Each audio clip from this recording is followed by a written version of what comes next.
शिमला में पीएम ने चुनावी रैली को किया संबोधित। कहा 5 चरण के चुनाव के बाद बीजेपी की सरकार बननी तय। विकसित भारत के लिए चाहिए जनता का आशीर्वाद। पीएम मोदी का कांग्रेस पर बड़ा हमला। शिमला में कहा कांग्रेस के नेताओं को भारत माता की जय बोलने में होती है दिक्कत। कांग्रेस को सेना पर भरोसा नहीं।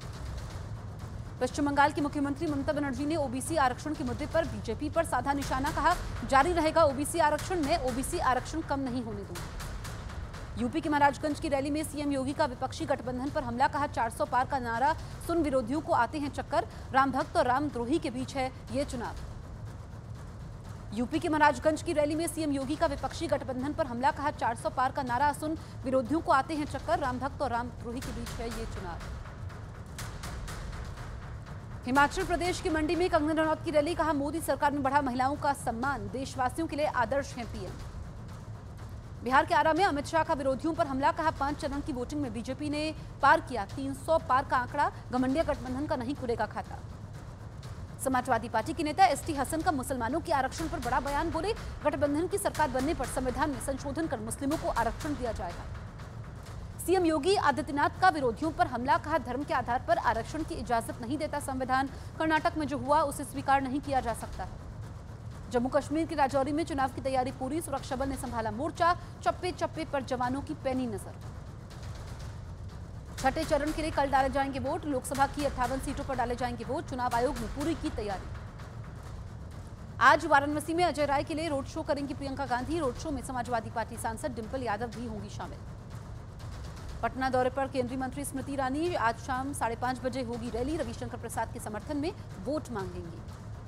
निशिकांत दुबे का हेमंत सोरेन पर हमला। सोशल मीडिया पर किया पोस्ट। जेल से सरकार चला रहे हैं हेमंत सोरेन। विज्ञापन पर रोक के खिलाफ बीजेपी ने खटखटाया सुप्रीम कोर्ट का दरवाजा। याचिका में लिखा कलकत्ता हाईकोर्ट ने हमारा पक्ष सुने बिना दिया आदेश। टीएमसी ने बीजेपी के विज्ञापन पर जताई थी आपत्ति। पंजाब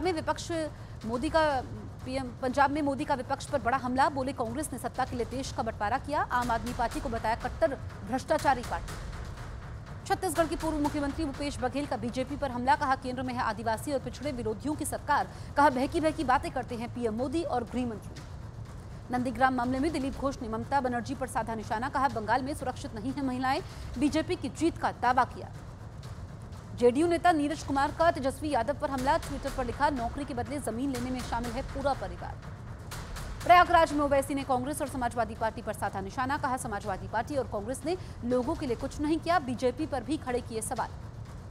मीसा भारती के लिए फुलवारी शरीफ में लोगों के सवालों से घिरी राबड़ी देवी। पत्रकारों ने सवाल पूछा तो राबड़ी देवी ने झटका माइक। कंगना रनौत के खिलाफ कांग्रेस ने चुनाव आयोग से की शिकायत। जनसभा के समय कांग्रेस प्रत्याशी विक्रमादित्य सिंह और उनके परिवार पर विवादास्पद बयान देने का आरोप।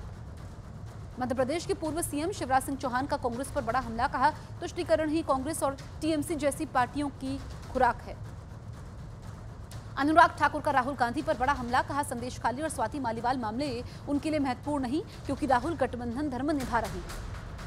पश्चिम बंगाल में प्रचार के समय बीजेपी अध्यक्ष जेपी नड्डा ने ममता सरकार पर साधा निशाना। बोले कलकत्ता हाईकोर्ट के फैसले से मुस्लिम तुष्टीकरण उजागर। राहुल गांधी क्यों चुप हैं।